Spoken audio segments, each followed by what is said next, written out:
নমস্কার, অ্যাস্ট্রোমা চ্যানেলে আপনাদের প্রত্যেককে স্বাগত জানাই। আজকে যে বিষয়টি নিয়ে আলোচনা করব সেটি হচ্ছে বহু চর্চিত, বহু আলোচিত একটি বিষয়। সেটি হলো, আপনারা কম বেশি প্রত্যেকেই হয়তো জানেন, হয়তো জানেন না, জানেন, সেটা হচ্ছে মাঙ্গলিক দোষ। এই মাঙ্গলিক দোষ সম্পর্কে আমরা কম বেশি ন্যাচারালি প্রত্যেকেই জানি, কিন্তু আজকে আমরা এই বিষয়টি নিয়ে বিস্তারিত আলোচনা করব এবং জানব যে শাস্ত্রে আদতে মাঙ্গলিক দোষ সম্পর্কে কি বলা আছে। আমরা প্রায়শই অনেকে শুনে থাকি যে অনেকেই বলে আবার যে মাঙ্গলিক দোষ খুব গুরুত্বপূর্ণ, খুব ভাইটাল, খুব ভয়ের কিছু। আবার অনেকে বলে থাকে মাঙ্গলিক শব্দটার অর্থ হচ্ছে তো ভালো, তো মাঙ্গলিক অতটা খারাপ কিছু নয়। তো আদৌ কি খারাপ, আদৌ কি ভালো, এই নিয়ে একটি বিস্তারিত সুন্দরভাবে আমরা জানবো শাস্ত্রীয়ভাবে। শাস্ত্রে কি বলা আছে দেখুন। প্রথমে বলবো যে এই মাঙ্গলিক দোষের শাস্ত্র কি বলছে। শাস্ত্র বলছে দোষ শব্দটা দোষ কিন্তু যুক্ত করছে, তার মানে ডেফিনেটলি এটা দোষ, মাঙ্গলিক দোষ। মাঙ্গলিক মঙ্গল থেকে আসছে বলে তো এটা মাঙ্গলিক। যদি আমরা ডেফিনেশনে যাই তাহলে আমরা জানছি কি লগ্ন 4, 7, 8, 12 এই ঘরগুলোতে যদি মঙ্গলের অবস্থান করে তাহলে আমরা বলে থাকি ন্যাচারালি যে এটা মাঙ্গলিক একটা ব্যাপারটা। কিন্তু এটাই কিন্তু সঠিক নয়, কারণ দেখুন চন্দ্র সাপেক্ষ দেখা হয়, শুক্র সাপেক্ষও কিন্তু মাঙ্গলিক দেখা হয়। এর জন্য দেখবেন মাঙ্গলিকের আংশিক মাঙ্গলিক এবং পূর্ণ মাঙ্গলিক, চরম মাঙ্গলিক, এই কথাগুলো আমরা দেখি। আসলে আমরা প্রায়শই একটু অনেকেই বর্তমান দিনে ভুল করে ফেলি বিভিন্ন অ্যাপস দেখে। অনেক অ্যাপস আছে যেগুলো আমরা অনেকে সাধারণ মানুষ যারা তারা দেখে অনেকে ওই অ্যাপসের রেজাল্টে দেখা যায় এটা হচ্ছে মাঙ্গলিক। তো সেক্ষেত্রে অনেকে এসে বলে দেখি যে দাদা আমার মাঙ্গলিক আছে, এই আছে, সো বিভিন্ন রকম বলে থাকে। অ্যাকচুয়ালি এইটা কিন্তু ভুল। অ্যাকচুয়ালি মাঙ্গলিক দোষ কিন্তু সঠিক জানতে হলে শাস্ত্রীয়ভাবে কি ব্যাখ্যা করছে সেটা জানা দরকার। শুধু ওই লগ্ন 4, 7, 8, 12 এই ঘরগুলোতে থাকলেই কিন্তু হয় না, কারণ অনেক ক্ষেত্রে মাঙ্গলিক কিন্তু খণ্ডন হয়ে যায়, এটা মানতে হবে আমাদের। মাঙ্গলিক খণ্ডন কোন ক্ষেত্রে হয় সেটা আমাদের জানা দরকার। মাঙ্গলিক খণ্ডন হয় কোন ঘরগুলো, যেমন স্বক্ষেত্রে মাঙ্গলিক কিন্তু খণ্ডন হয়ে যায়।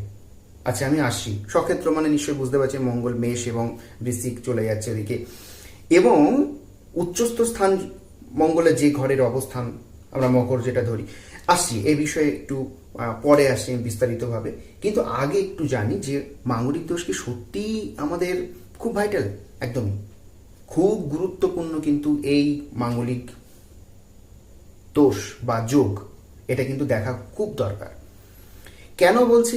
কারণ দেখুন মঙ্গল হচ্ছে অগ্নিকারক গ্রহ, কেবল কিন্তু নয়, ভাতৃকারক, গৃহকারক। হ্যাঁ, এগুলো কিন্তু মঙ্গলের দিক। আপনার গৃহ দেখার জন্য কিন্তু গৃহ আপনি নিজে তৈরি করতে পারবেন কিনা সেটা দেখার জন্য কিন্তু মঙ্গলের একটা বিশেষ ক্রেডিট রয়েছে। তো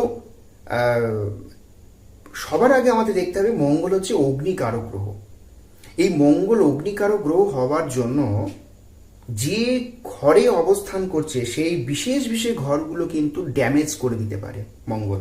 এবং মঙ্গল যদি একই সঙ্গে পাপগ্রহ যুক্ত হয়ে যায় সেটা কিন্তু তার ভাইব্রেশনটাকে কিন্তু আরো জোরালো করে দিচ্ছে। এর জন্য মাঙ্গলিক দোষ আছে কিনা সেটা কিন্তু একজন শুধু অ্যাপ দেখে কিন্তু হবে না। এর জন্য অবশ্যই একজন সুশিক্ষিত, যিনি প্রকৃত শাস্ত্র জানে, তাকে দিয়ে অ্যানালাইজ করে নেওয়া অনেক বেটার।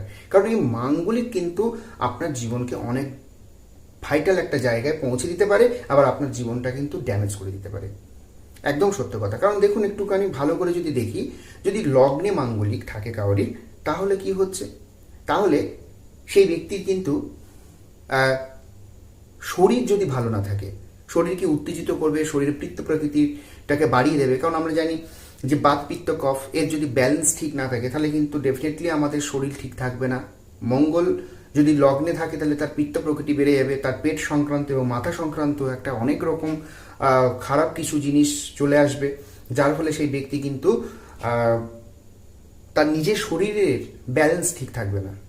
এবার যদি 4র্থ নম্বর হাউস ধরুন বা 7ম নম্বর হাউস বিবাহ বা ব্যবসার জায়গা ড্যামেজ করে দেয়, এই বিষয়গুলো কিন্তু খুব ভাইটাল ব্যাপার। এবং একই সঙ্গে ক্যাসপল ইন্টারলিঙ্কটাও কিন্তু দেখা দরকার যে সে তার কত নম্বর ঘরে বসে থাকছে এবং সেখানে পাপগ্রহ যুক্ত হচ্ছে কিনা তারও কিন্তু একটা বিশেষ দিক আমাদের কিন্তু দেখা দরকার। তাই এই মাঙ্গলিক যোগ আছে কিনা, কতটা আছে, সেটা কি আংশিক নাকি চরম, শুধু অ্যাপস দেখে আমরা অনেক সময় বিচার করি। অনেকে আসে, কেন এই কথাগুলো বলছি, এই কারণে অনেকে আসছে এবং এসে বলে থাকে যে স্যার এই ব্যাপার আমার মাঙ্গলিক, কিন্তু আমি যদি ভালো করে দেখি যে তার হয়তো আংশিক মাঙ্গলিক রয়েছে, হয়তো মাঙ্গলিক নেইও, কারণ তার খণ্ডন হয়ে গেছে।